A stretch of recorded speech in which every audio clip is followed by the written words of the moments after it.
আজকে একটা খুব দারুণ এবং ইউনিক রিজনিং সেশন তোমাদের জন্য আনা হয়েছে। এখানে তোমরা মিসেলিনিয়াস রিজনিং কোশ্চেন্স পাবে। আজকে তোমাদের এর মধ্যে আছে পাজল আছে, যেমন এটা পাজল নাম বলে সিটিং অ্যারেঞ্জমেন্ট বলাই ভালো। সিটিং অ্যারেঞ্জমেন্ট আছে, বিবৃতি সিদ্ধান্ত আছে, বিবৃতি আর্গুমেন্ট আছে, বিবৃতি যুক্তি আছে, এগুলো সবই তোমাদের রয়েছে। এবং তার সঙ্গে চিত্র বেসড যে রিজনিংগুলো থাকে সেগুলোও আছে, এবং খুব ইম্পর্ট্যান্ট জিনিস এটা। অ্যাকচুয়ালি আমাদের mock test number, paid mock test number, paid mock 11-এর অংশ, ঠিক আছে, 11 পেইড মক 11-এর অংশ। এটা তোমাদের ফ্রিতে তোমাদের সবার জন্য সলভ করে দেওয়া হচ্ছে। পেইড মক টেস্টের আরও বাকি পার্টগুলো আছে, যেমন জেনারেল সায়েন্স, ম্যাথ, এগুলো আমাদের পেইড মক টেস্টের মধ্যেই রাখা হয়েছে, কিন্তু এই পার্টটা তোমাদের রিজনিং, এই পার্টটা তোমাদের ফ্রিতে সলভ করানো হচ্ছে। এই ধরনের রিজনিং আমরা প্রত্যেকটা আমাদের মক টেস্টে আছে। আমাদের টোটাল মক টেস্টে 100টা করে প্রশ্ন থাকে, এবং যাতে 25 নম্বরের আমাদের জেনারেল সায়েন্স থাকে, জিএস থাকে, 25 নম্বরের আমাদের ম্যাথ থাকে, 25 নম্বরে আমাদের রিজনিং থাকে, আর 25 নম্বরে আমাদের কারেন্ট অ্যাফেয়ার্স থাকে। এই 25 নম্বরের কারেন্ট অ্যাফেয়ার্সের মধ্যে আমরা 1 ইয়ারের কারেন্ট অ্যাফেয়ার্স সেটা কভার করানো হচ্ছে আমাদের। তোমরা যারা চাইছো পেড কোর্স নিতে তারা অ্যাভেল করতে পারো, কারণ টিসিএস যদি পরীক্ষা নেয় সেপ্টেম্বর মাসে ব্যাংকে, তার মানে টিসিএস প্রস্তুত আছে পরীক্ষা নেওয়ার জন্য। আর টিসিএস যদি প্রস্তুত থাকে, তার মানে এবার রেলের ওপর নির্ভর করছে রেল কবে টিসিএসকে ছাড়পত্র দেবে এবং টিসিএস পরীক্ষাটা নিতে পারবে, ঠিক আছে। তো এখনও পর্যন্ত যা বলা হচ্ছে যে সেপ্টেম্বর মাসে টিসিএস ব্যাংকের পরীক্ষা, আইবিপিএসের পরীক্ষা নেওয়ার জন্য একদম রেডি, ঠিক আছে, কারণ এখনও পর্যন্ত ডেট বদলানো হয়নি। আর ব্যাংকের ব্যাপারটা ড্যাম সিরিয়াস থাকে। তো ওই জন্য আমি তোমাদের বলছি তোমরা চাইলে মক টেস্টগুলো নিতে পারো। অ্যাকচুয়ালি মক টেস্টের ওপর অনলি কোনো কোর্স নেই, আমাদের কোর্সের মধ্যে আছে অ্যাকচুয়ালি ম্যাথ, যেটা চ্যাপ্টার ওয়াইজ পুরো ডিটেলসে করানো হচ্ছে।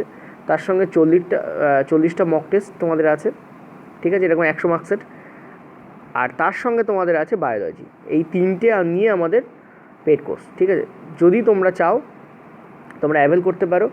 কমেন্ট বক্সের ফার্স্ট কমেন্টে দেখবে হোয়াটসঅ্যাপ নাম্বার দেওয়া আছে, সেই হোয়াটসঅ্যাপ নাম্বারে তোমরা জিজ্ঞেস করতে পারো, যে পুরো ডিটেলিংটা তোমরা কিন্তু ওখান থেকে পেয়ে যাবে।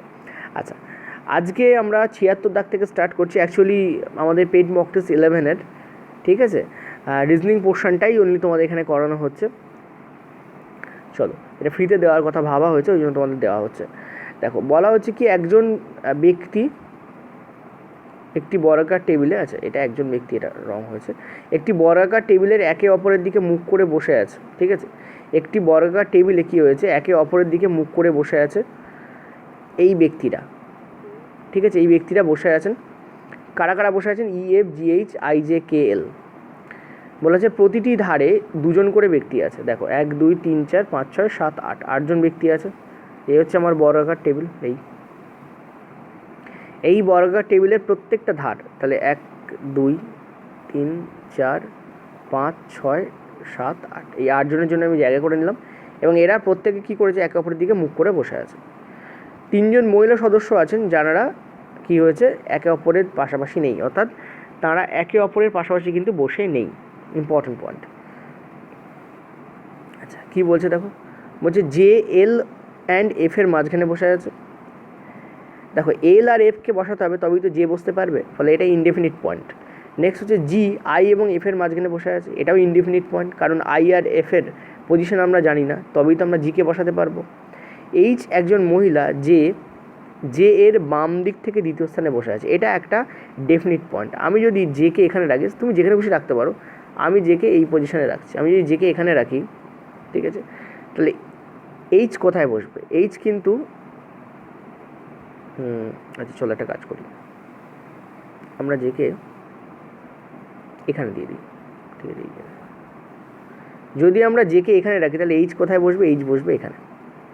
তুমি চাইলে জেকে এখানেও রাখতে পারতে, এইচ চাইলে 1 ঘর নিচে নেমে আসতো। এবং বলেছে এইচ একজন মহিলা বলে আমরা মাইনাস দিয়ে দেবো, ঠিক আছে। আচ্ছা, নেক্সট কী বলছে, নেক্সট বলছে যে এটা আমাদের হয়ে গেল। তারপর কি বলছে, তারপর বলছে এবার দেখো, জে এর জন্য আমরা ফার্স্ট পজিশনটা যাব। কি বলছে, জে এল ও এফ এর মাঝখানে বসে আছে, ঠিক আছে। তা আমরা যদি এলকে এখানে বসাই আর যদি এফকে এখানে দেই, ঠিক আছে, আমরা যদি এলকে এখানে বসাই, যদি এফকে এখানে দেই, তাহলে তার পরের লাইনটা কাজ করছে না। পরের লাইনে বলছে জি বসে আছে আই ও এফ এর মাঝখানে। এবার আইকে আমি কোথায় বসাবো, যদি আমি আইকে এখানে বসাই, তাহলে জি আর আয়ের মাঝখানে তো এফ আর আয়ের মাঝখানে তো এইচ বসে যাচ্ছে। ভালো করে বোঝো, জি বসে আছে, সেকেন্ড পয়েন্টটা, জি বসে আছে আই ও এফ এর মাঝখানে। এখন আমরা যদি আইকে এখানে বসাই তাহলে এফ আর আইয়ের মাঝখানে কে বসছে, এইচ বসছে। দ্যাট মিন্স আমাদের এখানে এই পয়েন্টটা রং হয়ে যাচ্ছে, ঠিক আছে। তো আমরা কি করব, আমরা উল্টে দেবো, অর্থাৎ আমরা এই জায়গায় এলকে বসাবো, এই জায়গায় আমরা এলকে বসাবো, আর এই জায়গায় আমরা করব এফ, ঠিক আছে। এফ যদি এখানে বসে তাহলে জি এখানে বসছে, জি যদি এখানে বসে আই তবে এখানে বসছে। দেখো আমাদের অনেকটাই হয়ে গেল। আচ্ছা, আর কি বলছে, আর বলছে এফ একজন পুরুষ সদস্য যে ই এর ঠিক বিপরীতে বসে আছে। দেখো এফ একজন পুরুষ সদস্য যে কি বলছে, যে ই এর ঠিক বিপরীতে বসে আছে, তার মানে আমাদের এই অ্যারেঞ্জমেন্ট হচ্ছে না, কারণ এফ এর বিপরীতে তো এইচ বসে আছে, অর্থাৎ আমাদের এই অ্যারেঞ্জমেন্ট কিন্তু হচ্ছে না। আমরা এই অ্যারেঞ্জমেন্টটাকে কিন্তু তুলে দেবো, কারণ আমাদের অ্যারেঞ্জমেন্ট ভুল যাচ্ছে। চলো আবার করা যাক। এই হচ্ছে তোমাদের একটা এখানে রয়েছে, এখানে প্রত্যেকটা ধারে দুজন করে ব্যক্তি আছেন বলা আছে যেমন।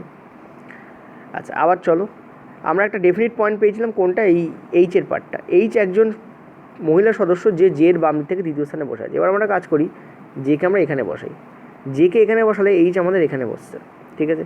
আর এইচ একজন মহিলা। সিমিলার, জে হচ্ছে এল এবং এফের মাঝখানে বসে আছে, ঠিক আছে। জে হচ্ছে কোথায় বসে আছে, এল এবং এফের মাঝখানে। তো আমরা একটা কাজ করছি, আমরা এই জায়গায় এফকে পুট করছি আর এই জায়গায় আমরা এলকে পুট করছি। আচ্ছা, এই জায়গায় আমরা তাহলে জিকে পুট করতে পারি, এই জায়গায় আমরা তাহলে আইকে পুট করতে পারি।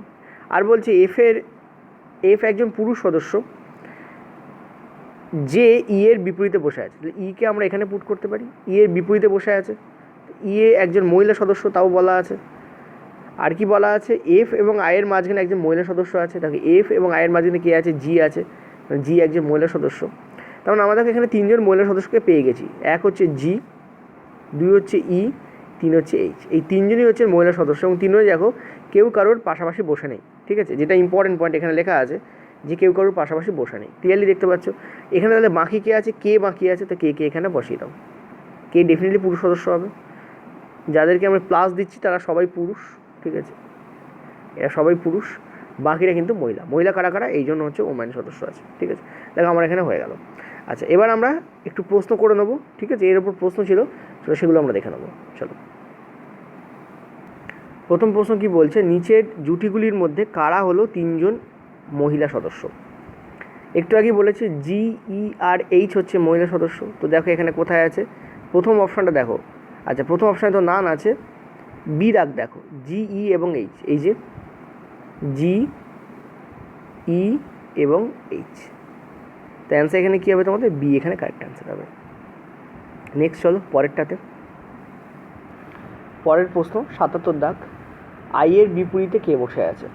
দেখো আই এর বিপরীতে কে বসে আছে, এইচ বসে আছে, আর এইচ একজন মহিলা সদস্য। তো অ্যান্সার এখানে কী হবে তোমাদের, বি কিন্তু তোমাদের এখানে কারেক্ট অ্যান্সার হবে, কারণ একজন মহিলা সদস্য কথাটা আছে। আচ্ছা, নেক্সট চলো পরের প্রশ্ন। বলছে যে জে এর ডান দিক থেকে তৃতীয় স্থানে কে বসে আছে। তো জে এর ডান দিক থেকে তৃতীয় স্থান দেখো, জে এর ডান দিক, তো 1 2 3, জে এর ডান দিক থেকে তৃতীয় স্থানে কে বসে আছে, আই বসে আছে। এদিকে গেলে আমরা জে এর ডান দিক পাবো, এদিকে গেলে জে এর আমরা বাম দিক পাবো। তা জে এর ডান দিক থেকে তৃতীয় স্থানে কে বসে আছে, আই বসে আছে, বি এখানে কারেক্ট অ্যান্সার হবে। পরেরটায় চলো, কে এর বিপরীতে কে বসে আছে। কে এর বিপরীতে কে বসে আছে, জে বসে আছে, সি আমাদের কারেক্ট অ্যান্সার হবে। 80 দাগ, কে এর বাম দিক থেকে তৃতীয় স্থানে কে বসে আছে। তাহলে কে তার বাম দিক, কে এর বাম দিক কোন দিকে, কে এর বাম দিক হচ্ছে এদিকে, তার তৃতীয় স্থান 1 2 3, মানে জি বসে আছে, একজন মহিলা সদস্য। অ্যান্সার এখানে কী হবে তোমাদের, কে এর বাম দিক থেকে তৃতীয় স্থানে কে বসে আছে, জি বসে আছে। পরেরটায় চলো, বলছে নিচের কোন পুরুষ জুটি একসাথে বসে আছে। জে এবং এফ, জে এবং এফ, হ্যাঁ জে এবং এফ, দেখো জে এবং এফ এরা কিন্তু পুরুষ জুটি এবং এরা কিন্তু একসঙ্গে বসে আছে। আই এবং জি, জি কিন্তু মহিলা, ই এবং কে, ই কিন্তু মহিলা, তাহলে এখানে জে এবং এফই এখানে অ্যান্সার হবে। আচ্ছা, আমাদের কিন্তু পাজল যেটা ছিল বা বলতে পারো সিটিং অ্যারেঞ্জমেন্ট অ্যাকচুয়ালি এটা, সেটা কিন্তু এখানে কমপ্লিট হলো। নেক্সট আমরা পরের টাইপে যাবো। চলো, 82 দাগ, এক্স চিত্রের সাথে কোন কাটা চিত্রগুলি জুড়ে দিলে একটি বর্গক্ষেত্র পাওয়া যাবে। তো পরিষ্কারভাবে দেখো, এই হচ্ছে আমাদের এক্স চিত্র। যদি আমরা এটাকে আঁকি একটু, তাহলে আরও বেটার বুঝতে পারবো। ঠিক আছে, ধরো এখান থেকে আমি আঁকছি, এই তোমাদের রয়েছে, তারপর এই রয়েছে, তারপর এই যাচ্ছে এবং তারপর লাস্টে এই। এবার এর যদি মাথায় তুমি দাও, দেখো এই চিত্র তৈরি হচ্ছে, মানে এখানে দেখো 1 2 3 4 নম্বর আর 5 নম্বর, এই তোমাদের ধাপ তৈরি হচ্ছে। দেখো এই 1 2 3 4 5 ধাপ কোথায় আছে?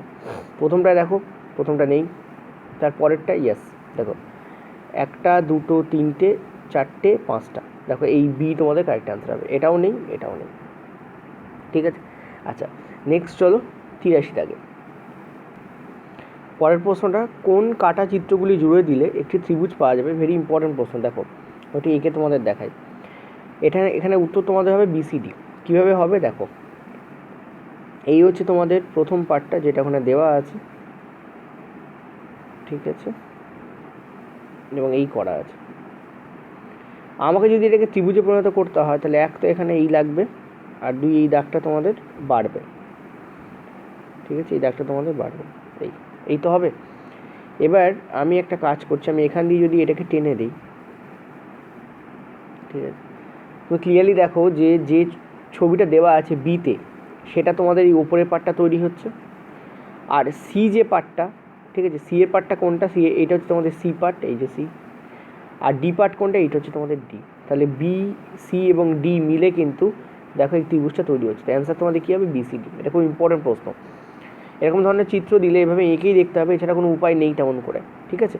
আর দেখতে পারো যে কতগুলো খাঁজ আছে, সেই অনুযায়ী তোমরা গুণে করতে পারো। এই দুটোই এখানে পদ্ধতি আছে। আচ্ছা, 84 দাগে চলো।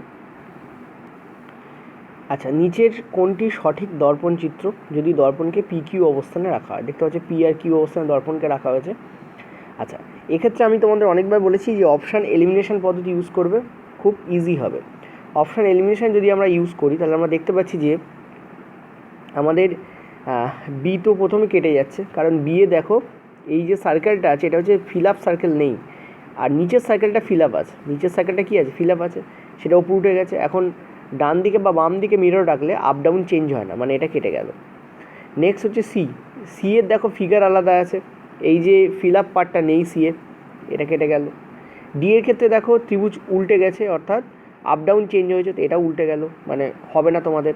অ্যান্সার তোমাদের কোনটা হবে? এ তোমাদের কারেক্ট অ্যান্সার হবে। 85 দাগ দেখো। আচ্ছা, সেম পাশে যদি তুমি মিরর রাখো তাহলে রাইট লেফট চেঞ্জ হবে, আপ ডাউন চেঞ্জ হবে না। তো এটা হবে না, এটা তো হবেই না, কারণ এখানে দেখতে পাচ্ছি এই গোল ব্যাপারটা নিচে নেমে গেছে, সো অ্যান্সার রং হয়ে যাবে। বি আর ডি এর মধ্যে যে কোনো একটা হতে পারে, এবার বি হবে না ডি হবে। দেখো এই জায়গায় তোমরা এই যে গোলটা আছে, গোলের মধ্যে দাগগুলো দেখো এইভাবে দেওয়া আছে, ঠিক আছে, লম্বভাবে দেওয়া আছে, কিন্তু বিতে দেখতে পাচ্ছ দাগগুলো দেখো আনুভূমিক হয়ে গেছে, এইভাবে হয়ে গেছে, তাহলে এটা অ্যান্সার হবে না। তাহলে অ্যান্সার এখানে কী হবে? তোমাদের ডি কারেক্ট অ্যান্সার হবে। আচ্ছা, পরেরটায় চলো। 86 দাগ, খুবই ইম্পর্টেন্ট প্রশ্ন। এ ধরনের অ্যানালজিক্যাল প্রশ্ন তোমাদের পড়বে। 1 2 3 4 5, 5টা বক্স দেওয়া আছে, বলেছে 6তম চিত্র কোনটি হবে? 1 2 3 4 5 থেকে বেছে নিতে বলেছে। এগুলো হচ্ছে অপশান তোমাদের, ঠিক আছে, আর এইগুলো হচ্ছে তোমাদের অ্যান্সার ফিগার, এটা কোশ্চেন্স ফিগার। দেখো 1 2 3 4-এর মধ্যে এখানে যে 1 2 3 4 আছে তার মধ্যে কোনটা এখানে খাটবে? দেখো আমি তোমাদের একটা একটা করে বোঝাচ্ছি। প্রথমে এই দাগ আছে, তার সঙ্গে এই আছে, ধরে নাও এটা হচ্ছে তোমাদের এক্স, ঠিক আছে, এই আছে। 2 নম্বর চিত্রে কী আছে? দেখতে পাচ্ছি এক্স এখানে সরে গেছে, আর এখানে আরেকটা এসছে, ধরে নাও এটা হচ্ছে ওয়াই, ঠিক আছে। 3 নম্বর চিত্রে কী হয়েছে? দেখো এক্স একদম এই দিকে সরে এসছে, ছিল এটা লেফট এন্ডে, হয়ে গেছে এটা রাইট এন্ডে, দেখো এই।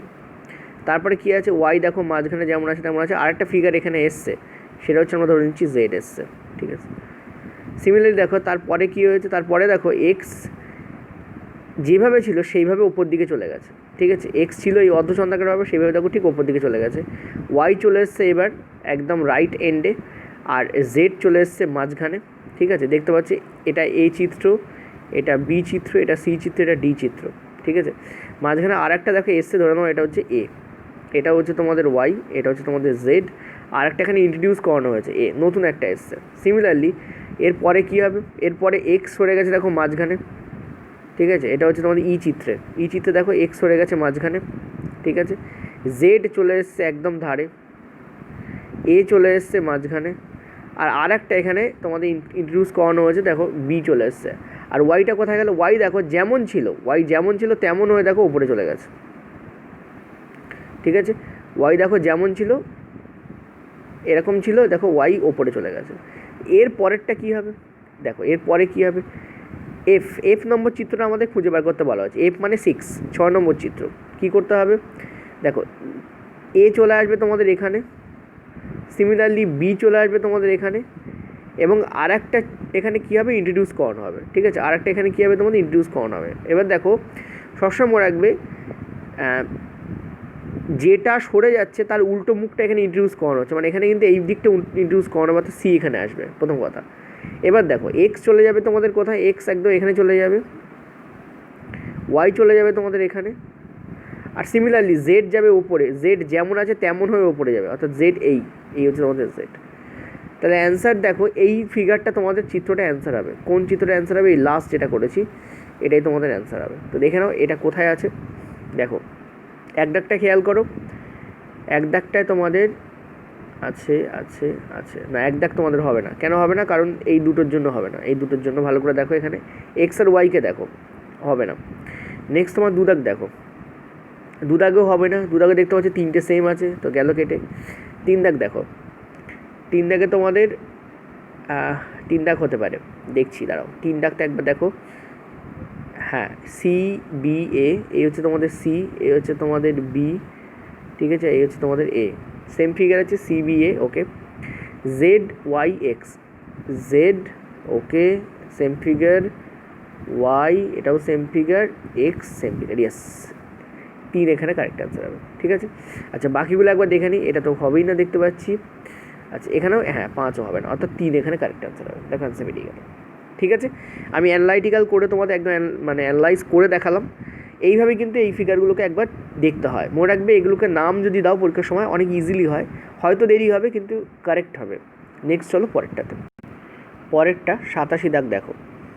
আচ্ছা এখানে একটা কাজ করবে, এই যে বর্ডার করা অংশটা আছে না, বা ফিল আপ করা অংশটা আছে, এর প্যাটার্নটা খেয়াল করো।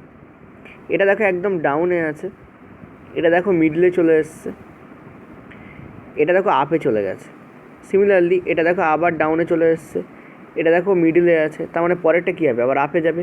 আপ কোন কোনগুলোতে আছে, ফিল আপ করা পার্টটা আপে কোন কোনগুলোতে আছে, এটাই আছে, মানে এক নম্বরটা হতে পারে আমার, দু নম্বরটা আমার প্রথমেই কেটে গেল, তিন নম্বরটা হতে পারে, চার নম্বরটা হবে না। কেন, দেখো চার নম্বরের যে ফিল আপ করা পোর্শনটার প্যাটার্ন দেখো বড়ো মতো, ফলে এটা তো হবে না। ঠিক আছে, পাঁচ নম্বরটা আমার হতে পারে, ওকে এই আমার থাকলো। এবার দেখো, আচ্ছা এবার দেখো সেম দেখো, এবার দেখো তুমি এখানে এবার বাকি যে এলিমেন্টগুলো আছে সেগুলো খেয়াল করো। কি হয়েছে দেখো, এস দেখো এক ধাপ নিচে চলে এসছে, ছিল এস এখানে, এখানে এস কোথায় চলে এসছে দেখো এক ধাপ নিচে চলে এসছে, আর এটা দেখো এসের পজিশানে চলে গেছে, দেখো এই যে এসের পজিশানে চলে গেছে, মানে কী হয়েছে, এটা রোটেট করছে, এইভাবে এলিমেন্টগুলো রোট করছে এবং একটা করে এলিমেন্ট বাদ যাচ্ছে। ঠিক আছে, কেন বাদ যাচ্ছে বলছি, দেখো এখানে ইকুয়াল টু এস এবং জিরো ছিল, এখানে তো ইকুয়াল টু এস জিরো আছে, কিন্তু এই যে অ্যারোটা এটা দেখো এতে আছে কিন্তু বিতে নেই, এ নম্বর বক্স আছে কিন্তু বি নম্বর বক্সে নেই। তার মানে আমরা কী করবো, আমরা ক্লকওয়াইজ রোটেট করব। ঠিক আছে, প্রথম কথা, এবং ক্লকওয়াইজ রোটেট করার পর একটা করে বাদ দেবো। ঠিক আছে, আচ্ছা তাহলে আমাদের এই ই নম্বরে যেটা আসবে সেক্ষেত্রে কী হবে, এক ক্লকওয়াইজ রোটেট করবে, তো রোটেট করো এখানে। আমাদের লাস্ট কোনটা এসছে, লাস্ট হচ্ছে আমাদের এটা এসছে, এই যে এটা থাকবে তার মানে। ঠিক আছে, কারণ এটা কী হবে, এটা যেখানে আছে আমি যদি এটা এঁকে দেখাই, দেখো এই তো তোমাদের আছে বরফি। ঠিক আছে, আচ্ছা এবার এর ফিল আপ করা পার্টটা কোথায় যাবে, ওপর দিকে যাবে, ফিল আপ করা পার্টটা ওপর দিকে যাবে, এই হবে। এবার দেখো এই যে তোমাদের পিনটা আছে, আলপিন যেটাকে বলো, সেটা কোন দিকে চলে যাবে, সেটা উপর দিকে চলে যাবে। ঠিক আছে, আলপিন কোথায় যাবে, আলপিন যাবে উপর দিকে, ওকে। আচ্ছা আর একটা জিনিস একটু দেখি, এখানে কোথাও লেফট রাইট চেঞ্জ হচ্ছে কি না একবার দেখে নিই আমি, নো লেফট রাইট কোথাও চেঞ্জ হচ্ছে না, ওকে। দেখো তার মানে আপ ডাউন চেঞ্জ হচ্ছে না, লেফট রাইটও চেঞ্জ হচ্ছে, মানে আলপিন যেভাবে আছে তেমনভাবে উপরে যাবে, আলপিন কিন্তু এরকম সোজা হবে না। ঠিক আছে, যেমনভাবে আছে তেমনভাবেই উপরে যাবে। ঠিক আছে, আচ্ছা অর্থাৎ আলপিন উল্টো আছে, উল্টোভাবেই কিন্তু উপরে যাবে, পয়েন্ট টু বি নোটেড। আলপিন যেমন আছে তেমনভাবে উপরে যাবে, আমি যেটা বারবার বলছি। ঠিক আছে, আচ্ছা নেক্সট হচ্ছে তোমাদের এখানে চলে গেছে, তার মানে এটা কোথায় চলে যাবে, তোমাদের নিচে চলে যাবে, তাহলে বক্স যাবে এখানে, তার মানে সিটা এখানে বাদ যাবে। ঠিক আছে, সি এখানে থাকবে না। আচ্ছা এবার দেখো ফার্স্টে দেখো, ফার্স্ট দেখতে পাচ্ছ আলপিনটা উল্টে গেছে, তো এটা অ্যান্সার হবে না। 3 নম্বরে দেখো আলপিন যেমন আছে তেমন আছে, ওকে এটা অ্যান্সার হতে পারে, ঠিক আছে, এটা কিন্তু অ্যান্সার আমার আসতে পারে। আচ্ছা 5 নম্বরটাতেও দেখো আলপিন উল্টে যায়নি, যেমন আছে তেমন আছে, মানে এ তো আমার কেটে গেল এখানে। তো 3 আর 4-এর মধ্যে কোনটা অ্যান্সার হবে? দেখো আমরা দেখতে পাচ্ছিলাম যে প্রথমে আমাদের অ্যারোটাকে বাদ দেওয়া হয়েছিল, এখানে আবার অ্যারোটাকে আনা হয়েছে, তার মানে এটা রং হয়ে যাচ্ছে, যেটা বাদ গেছে সেটা আনা হবে না, তার মানে অ্যান্সার এখানে কী হবে তোমাদের 5, এখানে কারেক্ট অ্যান্সার হবে। দেখো এই আলপিন, দেখো আলপিনের জায়গায় আছে, অ্যারো এই যে তোমাদের ত্রিভুজ দেখো ট্রায়াঙ্গেলে আছে, স্কোয়ার দেখো এখানে আছে, আর একটা নতুনকে এখানে ইন্ট্রোডিউস করানো হয়েছে, তো 5 এখানে কারেক্ট অ্যান্সার হবে। ঠিক আছে, এগুলো একটু দেখতে হবে, অ্যানালাইজ করতে হবে, করে তোমরা বুঝতে পারবে। তোমরা যদি আমার সলিউশনটা অনলি দেখো, ঠিক আছে, দাবাং 2 দেখার মতো, তাহলে কিন্তু হবে না। কী করতে হবে তোমাদের এখানে যেটা করতে হবে, সেখানে তোমাদের পেন খাতা নিয়ে বসতে হবে, ফিগারটা এঁকে এঁকে দেখতে হবে যে কোনটা গেছে। একবার যদি বুঝতে পারো এগুলোর প্যাটার্ন কেমন হয়, 10-15টা প্র্যাকটিস করলে 11 নম্বর বা 12 নম্বরটা তোমরা চোখে দেখেই করতে পারবে। ঠিক আছে, নেক্সট চলো পরের প্রশ্ন। 88 দাগ দেখো, এটা খুব ভালো প্রশ্ন। এখানে খেয়াল করো, আমি প্রথমে অ্যারোটা তোমাদের দেখাই, ঠিক আছে, এক করে দেখাচ্ছি। অ্যারোটা দেখো, প্রথমে দেখো অ্যারোটা ফার্স্ট বক্সে এই ছিল, সেকেন্ড বক্সে দেখো অ্যারোটা এই হয়ে গেছে, তারপরের বক্সে দেখো অ্যারোটা এই হয়ে গেছে, তারপরের বক্সে দেখো অ্যারোটা আবার এই অবস্থায় এসছে, তাহলে তারপরের বক্সে অ্যারোটা কী হবে, আবার এই পজিশনে যাবে, অর্থাৎ আমাদের যে অ্যান্সার ফিগার আসবে সেটাতে অ্যারোটা যাবে এইভাবে। এবং অ্যারোটা কোন দিকে যাবে, দেখো এখানে এটাই আছে, তারপর এটায়, তারপর দেখো এটায়, তারপর আবার এটায়, তারপর আবার এটায়, মানে আমাদের এই পাশে দাঁড়াবে। অর্থাৎ আমাদের যে অ্যান্সার ফিগার আসবে তাতে অ্যারো আসবে এই পাশে এবং এইভাবে থাকবে অ্যারোটা। ঠিক আছে, এখন কোথায় কোথায় দেখো এই অ্যারো এইভাবে আছে, দেখো এইখানে তো নেই, কেটে যাচ্ছে, বাকি সব কটাতে আছে, 5-এও নেই, চলো কেটে গেল, 2 আর 5 এখানেই কেটে গেল। ঠিক আছে, তাহলে 1, 3 আর 4 থাকলো। নেক্সট দেখো, নেক্সট আমরা এই ফিগারটাকে দেখি, এই ফিগারটা খেয়াল করো কী হচ্ছে, দেখো এই ফিগারটা ভালো করে খেয়াল করো। এখানে একটা জিনিস তুমি দেখো, এই ফিগারটা প্রত্যেকটা কোণায় যাচ্ছে, তার মানে ইতে যে কোণায় আছে, ঠিক আছে, ইতে যে কোণায় আছে সেই কোণার থেকে সরে আসবে, অর্থাৎ আমাদের অ্যান্সার ফিগার এটা এই কোণায় থাকবে, অর্থাৎ আমাদের অ্যান্সার ফিগার এটা কী হবে, এটা এইভাবে থাকবে। হলো, আশা করি বুঝতে পারছো, এটা এইভাবে থাকবে। ওকে, সিমিলার একটা জিনিস দেখো, এই যে এল প্যাটার্নের যে পার্টটা আছে, এই পার্টটা দেখো, এই পার্টটা এল প্যাটার্নের পার্টটা দেখতে পাচ্ছ, দুটো পাশাপাশি অবস্থিত বক্সে এল প্যাটার্নটা দেখো সেম আছে, দেখো এখানেও দেখো এবং এখানেও দেখো, তার মানে আমাদের যে লাস্ট যে ফিগারটা তার মতোই হবে আমাদের অ্যান্সার ফিগারেও। ঠিক আছে, অর্থাৎ এল প্যাটার্নটা কেমন হবে আমরা বুঝতে পারছি, এল প্যাটার্নটা আমাদের এরকম দাঁড়াবে, এই দাঁড়াবে, that is our L pattern. আর একটু ভালো করে যদি করি, ঠিক আছে, এই হচ্ছে আমাদের এল প্যাটার্ন দাঁড়াবে। এবার দেখো 1 নম্বরে এল প্যাটার্ন আমাদের ওরকমই আছে, 3 নম্বরে আমাদের কিন্তু এল প্যাটার্ন ঘুরে গেছে, তো 3 নম্বর কেটে গেল, মানে আমাদের 1 আর 4-এর মধ্যে কোনো একটা উত্তর হবে। ঠিক আছে, 1 আর 4-এর মধ্যে। আচ্ছা এবার আমরা আসি এইটাতে, এই ফিগারটাতে আসি। ঠিক আছে, আচ্ছা এই ফিগারটা দেখো এখানে মাঝখানে আছে, তারপর গেছে দেখো এখানে গেছে, তারপর দেখো আবার মাঝখানে চলে এসছে, তারপর আবার নিচে গেছে, তারপর আবার এখানে গেছে, তো আমাদের অ্যান্সার ফিগারটা ওইটা যেটা আছে এফ নম্বর, এটাতে ই, এটা এফ নম্বর বক্স, ধরো এফ নম্বর বক্সে ওটা যাবে এই অ্যারোর জায়গায়, অর্থাৎ এই পজিশনে থাকবে, ওটা এই পজিশনে থাকবে। ঠিক আছে, এই পজিশনে। এবার এই পজিশনে ওটা কিভাবে থাকবে, ঠিক আছে, এই পজিশনে ওটা কীভাবে থাকবে দেখো, পয়েন্ট টু বি নোটেড। এইটা যদি আমরা 1 নম্বর বক্স বলি, বাংলাতে লিখছি যাতে তোমাদের আরও পরিষ্কার হয়। ঠিক আছে, এটা যদি আমরা 1 নম্বর বক্স ধরি, পয়েন্ট টু বি নোটেড, আর এইটা যদি আমরা মাঝখানে দেখো কটা গ্যাপ যাচ্ছে, একটা গ্যাপ, দুটো গ্যাপ, 3টে গ্যাপ যাচ্ছে। ঠিক আছে, ইতে গিয়ে দেখো 1, 2, 3 ইতে, ঠিক আছে, ই নম্বর পোর্শনে ইতে গিয়ে দেখো সেম হয়ে গেছে, দেখো 5 নম্বরে। ঠিক আছে, 5 নম্বরে কী হয়েছে তোমাদের সেম হয়েছে। ওকে, 5 নম্বরটাকে চলো আমি তোমাদের বাংলাতে লিখে দিই, তোমাদের সুবিধা হবে। ঠিক আছে, 5 নম্বর বক্সে দেখো, কেন লিখছি যাতে ফিগারটা আলাদা করে চেনা যায়, এটা হচ্ছে 5 নম্বর। আচ্ছা তাহলে দেখো এই যে 2 নম্বরটা গেছে, নির্ঘাত 2 নম্বরটাও একটা স্কিপ করবে, দুটো স্কিপ করবে, 3টে স্কিপ করে 4 নম্বর, মানে 2 থেকে 4, ঠিক আছে, একটা কি স্কিপ করলো, দুটো স্কিপ করলো, 3 নম্বর, 4 নম্বর মানে আমাদের অ্যান্সার ফিগার, অর্থাৎ এফ বক্সকে সেম হয়ে দাঁড়াবে। তাহলে এফ বক্সের ফিগারটা কেমন আসবে, এই আসবে। কোথায় আছে দেখো 4 নম্বরে আছে, 1 নম্বরে এটা নেই, ফলে 4 নম্বর এখানে উত্তর হবে। এই যুক্তিটা বুঝলে কিনা বলো, যেটা বুঝতে পারো না তার জন্য আরেকবার বলে দিই, দেখো এই যুক্তিটা বুঝলে কিনা বলো। ঠিক আছে, বাকিগুলো বুঝতে পেরেছো, ওটা ইজি ছিল, এই লজিকটা একটু টাফ। যদি এটা আমরা 1 নম্বর বক্স ধরে নিই আর এটা 5 নম্বর বক্স ধরি, আমরা ক্লিয়ারলি দেখতে পাচ্ছি 1 নম্বর বক্সে এটা যেমন আছে 5 নম্বর বক্সে এটা তেমন আছে। তার মানে ওটা 2 বা 3টে করে বক্স স্কিপ করছে, এই বক্সটা স্কিপ করেছিল, এটা স্কিপ করেছিল, এটা স্কিপ করেছিল, করে 1 নম্বরটা 5-এ গেছে। 2 নম্বরের ক্ষেত্রে সেম হবে, 3 নম্বরটা স্কিপ করবে, 4 নম্বরটা স্কিপ করবে, 5 নম্বরটা স্কিপ করবে, 6 নম্বর তো আমাদের অ্যান্সার ফিগার সেম আসবে, 2 নম্বরে যেমন আছে 6 নম্বরে তেমন আসবে, অর্থাৎ এফে তেমন আসবে। ঠিক আছে, তাহলে 4 নম্বরটাই আমাদের অ্যান্সার হবে, কারণ 4 নম্বরের সঙ্গে এই ফিগারটা টোটালি ম্যাচ করছে। 2 কিন্তু আমাদের এখানে কেটে গেল, বা 1 কিন্তু আমাদের এখানে কেটে গেল। ঠিক আছে, আচ্ছা নেক্সট চলো পরের প্রশ্নে। আচ্ছা 89, 90 এবং 91, এখানে 89 আর 90 দেওয়াই আছে। টেলাসের কোড কোনটা? দেখো এখান থেকে বার করতে বলছে টেলাসের কোড কোনটা। টেল আর আস এই দুটি দেখতে পাচ্ছ আমরা ফার্স্ট লাইনে আমাদের আছে। এবার আমাদের খুঁজতে হবে আর কোন কোন লাইনে টেল আছে। দেখো এখানে আছে টেল এইটা, আর আস কোন লাইনে আছে? এইখানে আছে তোমাদের আস। এবার দেখো এই লাইন দুটোতে কিন্তু প্রথম লাইনটার সঙ্গে কী কী মিল আছে? অনলি টেলের মিল কি আছে? টেল আস ডার্ট লাইক, এখানে আছে মি টেল ফুল ট্রাই, ইয়েস এটার সঙ্গে এটার মিল আছে টেলে, তাহলে টেলের সঙ্গে মিল থাকলে এদের কোডেও মিল থাকবে। দেখো এখানে আ বো টেল সু, এখানে আছে বো, এই দেখো বো বো, তাহলে টেলের কোড কী এলো?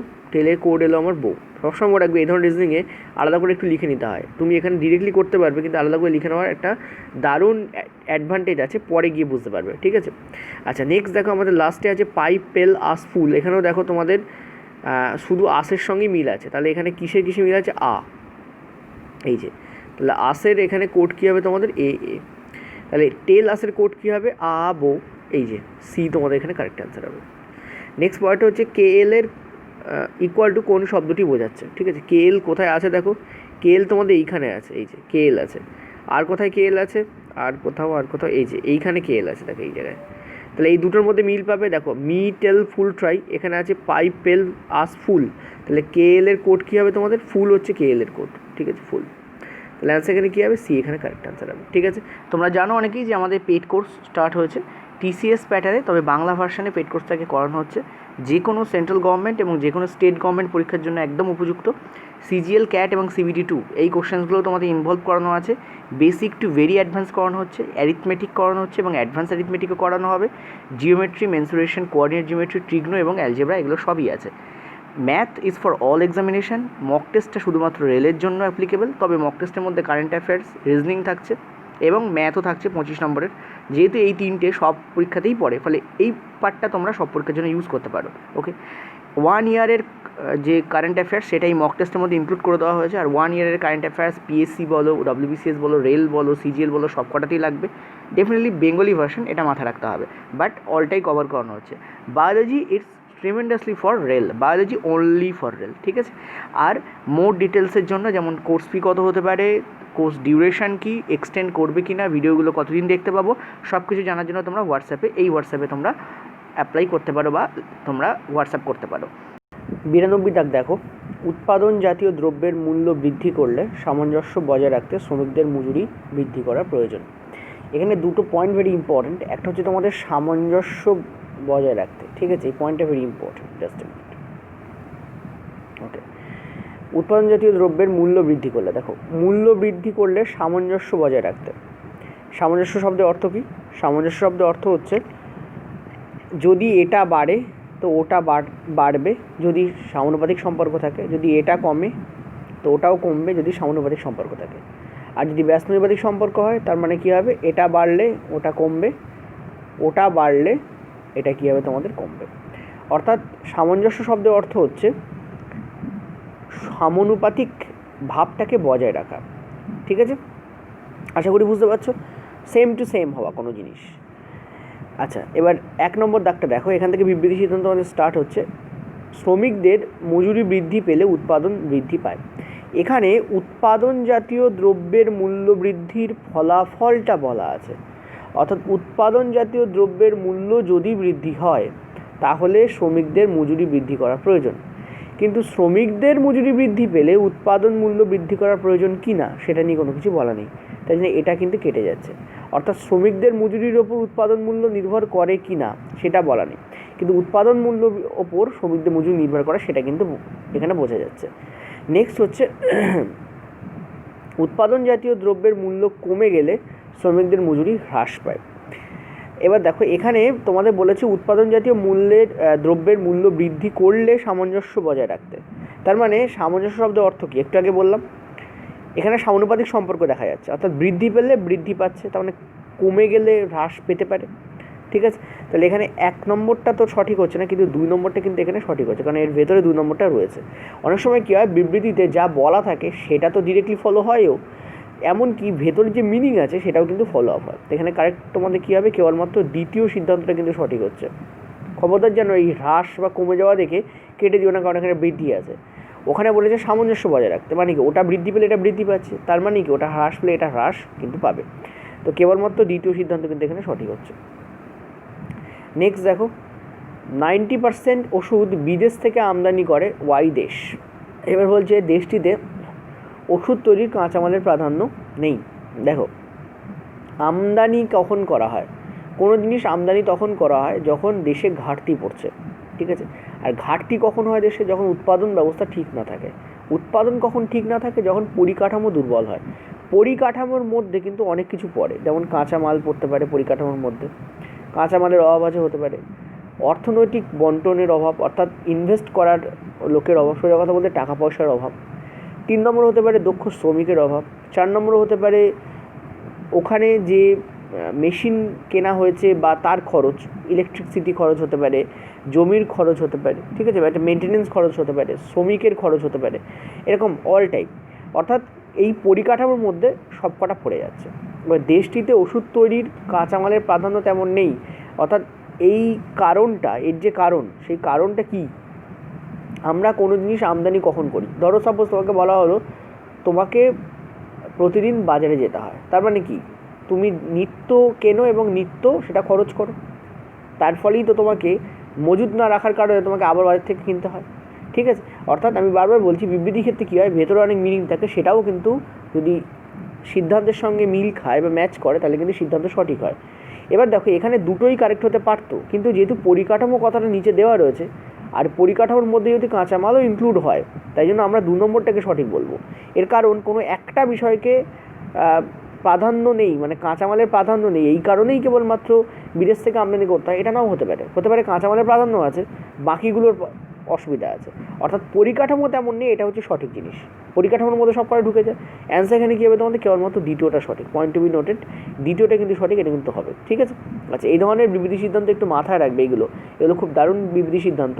ভেতরের মিনিংটাকে কিন্তু কী আছে সেটা তোমাকে দেখে অ্যানালাইজ করে কিন্তু সিদ্ধান্তটাকে কারেক্ট মার্ক করতে হবে। নেক্সট চলো পরের প্রশ্ন। এই পেজে তোমাদের জন্য রয়েছে 94 এবং 95 দাগ। বলেছে ইনকাম ট্যাক্সের শতাংশ বৃদ্ধি পাওয়ায় সরকারি চাকরিজীবীদের জীবনযাত্রার মানে পরিবর্তন এসেছে। পয়েন্ট টু বি নোটেড, এখানে বলা আছে পরিবর্তন এসেছে, বলা নেই যে কমেছে বা বেড়েছে। এটা বৃদ্ধি পেলে যে এটা বেড়েছে তা বলা নেই, বলা আছে পরিবর্তন এসেছে, মানে এটা বৃদ্ধি পেলে ওটা কমেছে এমনটাও হতে পারে, কারণ কমাকেও পরিবর্তন বলা হয়। বা এরকমও হতে পারে ওটা বৃদ্ধি পেয়েছে বলে এটাও বেড়েছে, অর্থাৎ ব্যস্তানুপাতিক বা সমানুপাতিক দুটো সম্পর্কে এখানে পসিবল।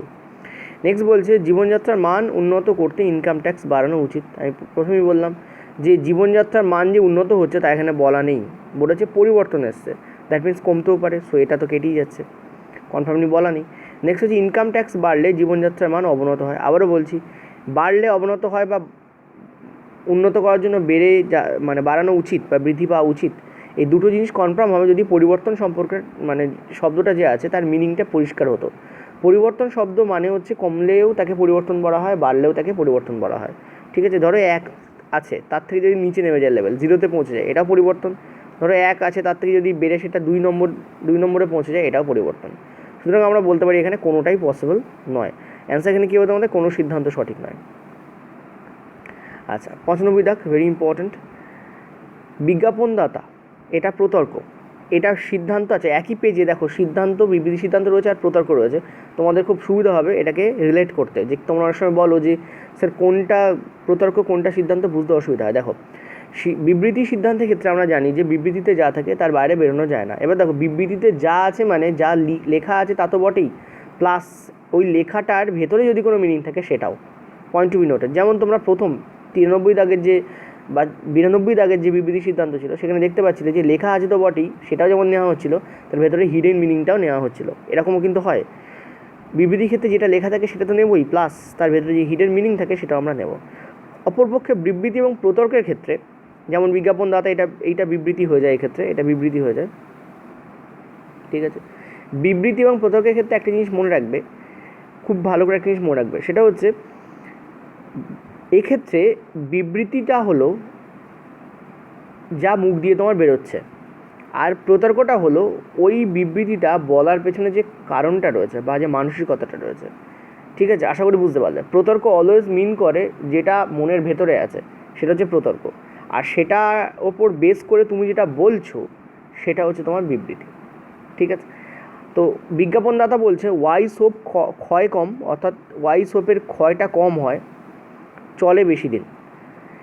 কোনো সোপ কোম্পানি আছে যে বিজ্ঞাপন দিচ্ছে, ডেফিনেটলি কোনো কোম্পানি যখন সোপের বিজ্ঞাপন দেয় তখন সে কেন দেয়? কারণ সে চায় তার গুণাবলীগুলো বলতে, যাতে যারা গ্রাহক বা যারা ক্রেতা তারা আকর্ষিত হয়, রাইট? তুমি যদি বিজ্ঞাপনদাতা হও আর তুমি যদি এই কথাটা বলো, তাহলে তুমি কি চাইবে মনে মনে যাতে তুমি এই কথাটা বলবে? এটাকে ফার্স্ট ভাবো। তুমি চাইবে যেন জিনিসটা বিক্রি হয়, আর সেই জন্য তুমি তোমার সোপের গুণাবলীগুলো বলবে। নর্মাল যে সাবান অতিরিক্ত সময়ের জন্য ব্যবহার করা যায় সেটা ক্রেতারা বেশি কেনে, ডেফিনেটলি সেই জন্য তো বলা হচ্ছে যে ওয়াই নামক সাবানটা কম খরচ হয় বা কম ক্ষয়ে যায়, চলে বেশি দিন। বিজ্ঞাপনদাতা এটা বলছে কেন?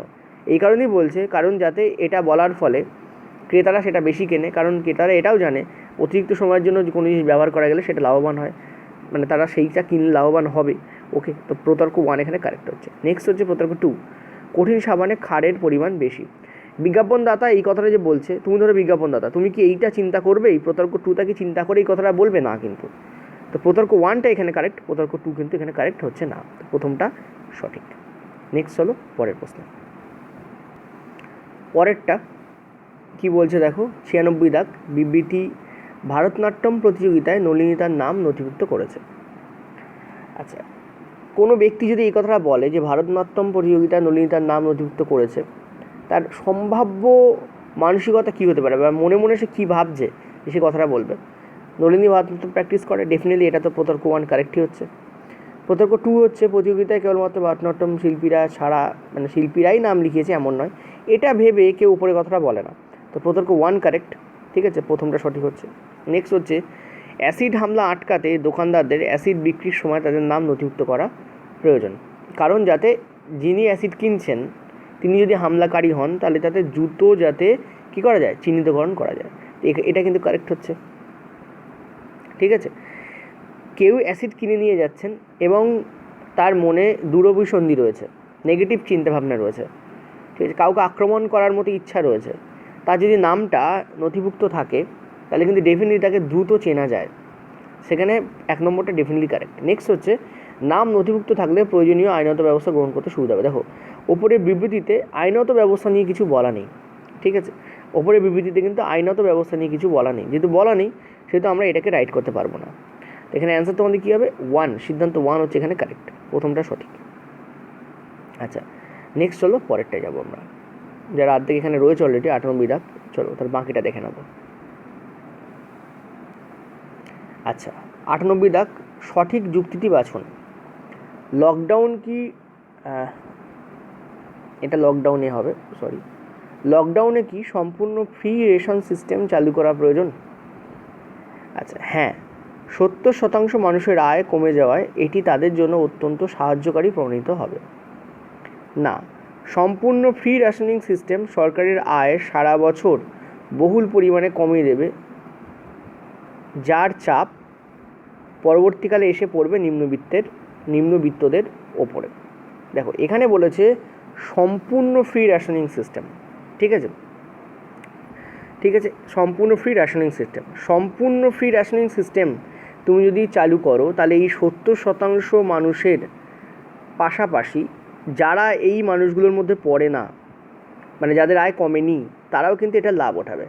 সম্পূর্ণ ফ্রি রেশনিং সিস্টেম চালু না করে একটা শ্রেণীর মানুষ যাদেরকে বেছে নিয়ে রেশনিং সিস্টেম ফ্রি করে দিলে তাদের জন্য এটাই করা উচিত। তাহলে কী হবে, যাদের প্রয়োজন তারাই ফ্রি রেশনটা পাবে, আর যাদের সামর্থ্য আছে তারা কিনতে পারবে। ফলে এই হ্যাঁ বাচক যুক্তিটা এখানে নেগেটিভ প্রভাব দেখাচ্ছে, এটা কেটে গেল। নেক্সট হচ্ছে না, সম্পূর্ণ রাসায়নিক সিস্টেম সরকারের আয় সারা বছর বহুল পরিমাণে কমিয়ে দেবে, যার প্রভাব পরবর্তীকালে নিম্নবিত্তদের উপর পড়বে, এটা কিন্তু কারেক্ট। ঠিক আছে, গভর্নমেন্টের আয় প্রচুর পরিমাণে কমে যায় যদি তুমি সম্পূর্ণরূপে রাসায়নিক সিস্টেম ফ্রি করে দাও। সেই জন্য 1 নম্বরটা ঠিক নয়, 2 নম্বরটা কারেক্ট হচ্ছে। যুক্তি যদি দাও তাহলে 2 নম্বরটা কারেক্ট হচ্ছে, কারণ এখানে সম্পূর্ণ ফ্রি বলেছে, এখানে বলেনি একটি নির্দিষ্ট শ্রেণীর জন্য কি ফ্রি করা উচিত যাদের আয় কম, এরকম যদি বলতো তাহলে আমরা হ্যাঁ বাচক যুক্তিটার দিকে যেতাম। নেক্সট 99 দাগ দেখো, সহবত শিক্ষা পরিবার থেকে শুরু হয়। শিশুদের সহবত শিক্ষা মায়ের কাছ থেকেই হয়। দেখো, পরিবার বলতে কেবলমাত্র মা বোঝায় না, ঠিক আছে, পরিবার বলতে মা, বাবা এবং তার সঙ্গে পরিবারের অন্যদের কথাও এখানে বলা হচ্ছে।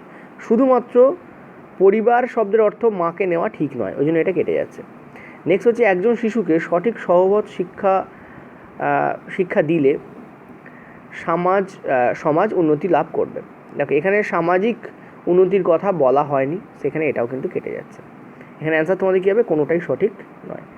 আমাদের লাস্ট প্রশ্ন 100 দাগ, সঠিক যুক্তিটি বাছুন।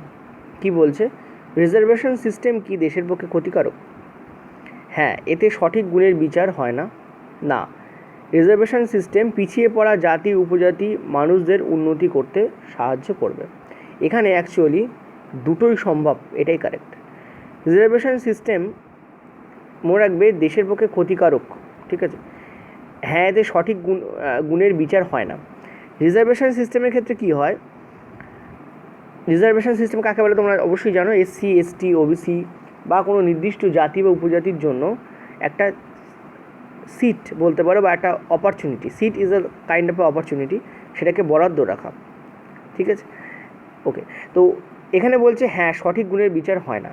রিজার্ভেশন সিস্টেমের ক্ষেত্রে সঠিক গুণের বিচার হয় না, এটা একটা বড় পয়েন্ট, এখনকার দিনে এটা নিয়ে ব্যাপক চর্চা হচ্ছে। নেক্সট হচ্ছে রিজার্ভেশন সিস্টেম ইম্পর্ট্যান্ট এই কারণেও জাতি উপজাতি মানুষদের উন্নতি করতে এটা সাহায্য করবে। এখানে পয়েন্ট টু বি নোটেড, এখানে পিছিয়ে পড়া বলা আছে। পিছিয়ে পড়া জাতি উপজাতির জন্য definitely reservation system very important. তোমরা যদি এখনও গোর্খাল্যান্ড বা এই সমস্ত জায়গায় যাও, আসাম বা অন্য জায়গায় যাও, তোমরা দেখবে, বা যদি আন্দামানে যাও তোমরা দেখবে সেখানে উপজাতি বা জাতি মানুষরা এখনও কিন্তু সেই আদিম বা প্রিমিটিভ পর্যায়ে আছেন। তাদের উন্নতির জন্য কিন্তু ডেফিনেটলি রিজার্ভেশন সিস্টেম প্রয়োজন, এটা কিন্তু তুমি ওখানে গেলে ফিল করবে। বাড়িতে বসে থাকলে হয়তো ফিল হয় না, কিন্তু ওখানে গেলে ফিল হয়। এবার প্রবলেম হচ্ছে আমি এখানে পিছিয়ে পড়া জাতি উপজাতির কথা বলেছি, মানে না যিনি বলছেন তিনি এটা বলছেন, তিনি ঠিক বলছেন। এবার এই পিছিয়ে পড়াকে তুলে দিলে জাতি উপজাতি মানুষদের, তখন কিন্তু এটা রং হয়ে যায়, কারণ সমস্ত জাতি উপজাতির মানুষরা কিন্তু এই মুহূর্তে দুর্বল নয় এবং তারা ইকোনমিক্যালি যথেষ্ট পাওয়ারফুল, ঠিক আছে। সেই জন্য শুধু জাতি উপজাতি বললে রং হতো, কিন্তু যেহেতু পিছিয়ে পড়া বলেছে এটাও কারেক্ট হয়ে যাচ্ছে। তো এখানে দুটোই তোমাদের কারেক্ট। অনেক সময় মনে রাখবে বিবৃতি সিদ্ধান্তের ক্ষেত্রে কিন্তু দুটোই কারেক্ট হতে পারে, পয়েন্ট টু বি নোটেড, এটা খুব ইম্পর্টেন্ট জিনিস। বিবৃতি সিদ্ধান্তের ক্ষেত্রে কিন্তু দুটোই কারেক্ট হতে পারে যদি এইরকম বিবৃতি সিদ্ধান্ত দেয়। এটা অ্যাকচুয়ালি বিবৃতি সিদ্ধান্ত না বলে স্টেটমেন্ট অ্যান্ড আর্গুমেন্ট বলা উচিত। স্টেটমেন্ট আর আর্গুমেন্ট একটা টাইপেরই স্টেটমেন্ট অ্যান্ড কনক্লুশন হয়, ঠিক আছে। এটা স্টেটমেন্ট অ্যান্ড কনক্লুশনের মধ্যেই থাকে, তবে স্টেটমেন্ট অ্যান্ড আর্গুমেন্ট হিসেবে নতুন করে নেওয়া হয়, এটাকে চ্যাপ্টারের মধ্যে অন্তর্ভুক্ত করানো হয়। তো স্টেটমেন্ট অ্যান্ড আর্গুমেন্টের ক্ষেত্রে মনে রাখবে আর্গুমেন্ট অলওয়েজ লজিক্যাল হতে হবে, এবং এই লজিক্যাল হতে গিয়ে হ্যাঁ বাচক মানে পজিটিভ এবং নেগেটিভ দুটোই কারেক্ট হতে পারে। কখনো কখনো আর্গুমেন্টের ক্ষেত্রে দেখা যায় নেগেটিভ এবং পজিটিভ দুটোই সেমভাবে সমান স্ট্রং বা সমান পাওয়ারফুল, তখন কিন্তু দুটোকেই নিতে হয়। এক্ষেত্রেও সেরকমটা হয়েছে। বেশিরভাগ ক্ষেত্রে দেখা যায় যে একটা পাওয়ারফুল একটা নয়, কিন্তু বেশিরভাগ ক্ষেত্রে এটাও আবার দেখা যায় অনেক সময় যে দুটোই পাওয়ারফুল, ওই জন্য দুটো অনেক সময় নিতে হয়। তো দুটোই সম্ভব, এখানে কিন্তু কারেক্ট হবে। আমি তোমাদের এখানে 3 ধরনের জিনিসই দিয়েছি। আমাদের যে মক টেস্ট সিরিজগুলো আছে তাতে এরকম 3 ধরনের বা 4 ধরনের জিনিস দেওয়া হয়, ঠিক আছে। আর আগেও দেখলে তোমাদের যেমন যেমন রেলে পড়বে ঠিক সেম টাইপের, কিন্তু কিছু ভার্বাল কিছু নন ভার্বাল, ঠিক আছে, এবং কিছু লজিক্যাল রিজনিং বলা হয় এই স্টেটমেন্ট আর্গুমেন্ট, স্টেটমেন্ট কনক্লুশন এবং স্টেটমেন্ট তোমাদের যে অ্যাজাম্পশন, বিবৃতি এবং প্রতর্ক, এগুলোকে। তো ডেফিনেটলি যদি এরকম তোমরা পেতে চাও অবশ্যই নিচে দেখো পেড কোর্সের লিঙ্ক আছে, ওখানে হোয়াটসঅ্যাপ নাম্বার আছে, তোমরা ওখান থেকে এটার ব্যাপারে কোয়ারিজ করতে পারো, যে পুরো ডিটেলসটা তোমরা জানতে পারো। আর এই ধরনের পুরো ব্যাপারটা আমি তো তোমাদের ফ্রিতেও করাচ্ছি রিজনিং, কিন্তু এই সব টাইপটা একসঙ্গে 25 নাম্বার মধ্যে ইনক্লুড থাকে। 100 মার্কসের ডেফিনেটলি আলোচনা করা সম্ভব নয়। তোমরা জানো যে 100 মার্কসের সব কিছু মানে ম্যাথ, জেনারেল সায়েন্স, এগুলো অলওয়েজ প্রত্যেক দিন আলোচনা করা ডেফিনেটলি সম্ভব নয়, তার জন্য কিন্তু পেড কোর্সটা রয়েছে তোমাদের। চাইলে তোমরা কিন্তু জয়েন করতে পারো। এরকম ধরনের আমরা এখনও পর্যন্ত 13টা সেট দেওয়া হয়েছে, 40টা টোটাল সেট আছে, বাকিগুলো সব যারা নিয়েছেন তাদের জন্য চলে আসবে। Thank you.